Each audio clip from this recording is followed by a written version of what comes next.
Hi everyone, my name is Marcus Harvey.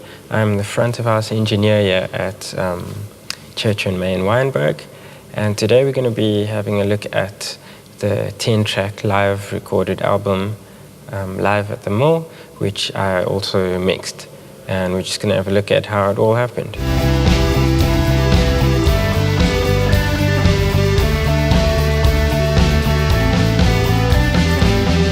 We recorded a total of 4 bands, and it being a church, all the band members are volunteers, which means that there's a lot more flexibility when it comes to performances. That made it a bit more challenging for me. It all contributes to the live feel, I guess. So as I said before, there were 4 bands, so it's basically 2 on a day, because we have a Sunday meeting in the morning and in the evening. So so the album happened from a Sunday to another Sunday and a little day after that, if you want to count that. I would try and come early in the morning, but as you know, you need to plan because you know things are going to go wrong. And lo and behold, I arrive and it's not any equipment that really gives me problems, but it's just me standing at the door waiting for the door to be opened. So now I'm sitting here and I have 2 things to basically consider. One is that the meeting in reality is happening, and I need to make sure that that runs at its best. The people aren't distracted in the meetings, and that the band is able to do what they need to do without any other things going on.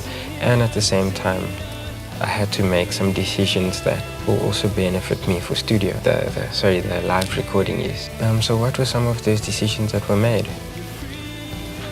Let's have a look, shall we? We usually just have one overhead mic, so just one mono overhead mic, a single Rode NT1A, but now I had to use, I don't even know what these are called, a Carol E+5. Sounds more hectic than it actually is. So these guys, you'll notice that these are also Carol mics, so all the tom mics are also Carol mics. On the snare we have the SM57, and on hi-hat and on our kick drum we have a D112. So those are perfect. So kick, snare, hi-hat. The kick and snare were my priorities because I didn't have much faith in these Carol mics, but the results were quite good, if I must be honest. Coming to look at vocals, we basically had a whole lot of SM58s. So we'll see in the back if there's enough light. Ooh, there isn't enough light. Let me make a plan.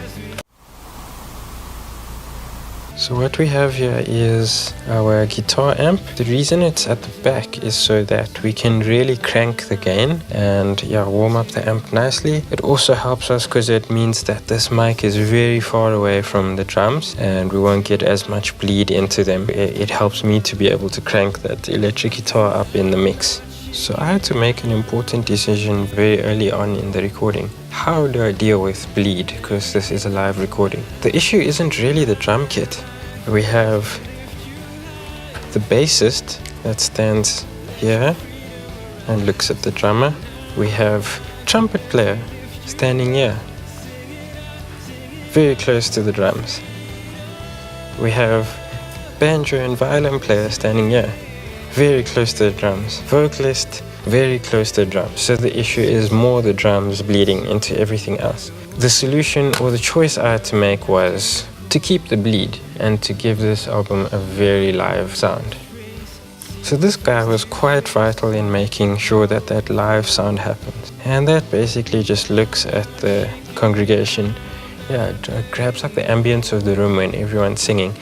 For one of the sessions, the very last one actually, when I go home to look at the recordings, one of the overhead mics weren't getting signal. These things happen.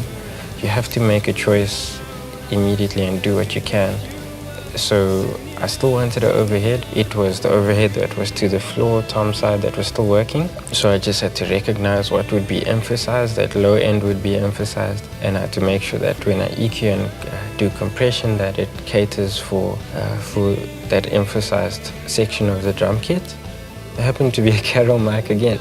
The ambience mic or the room mic decided in one of the sessions to just not work. What happened with that band is the electric guitarist wasn't available for that day, but the electric mic was still on, and I saw that.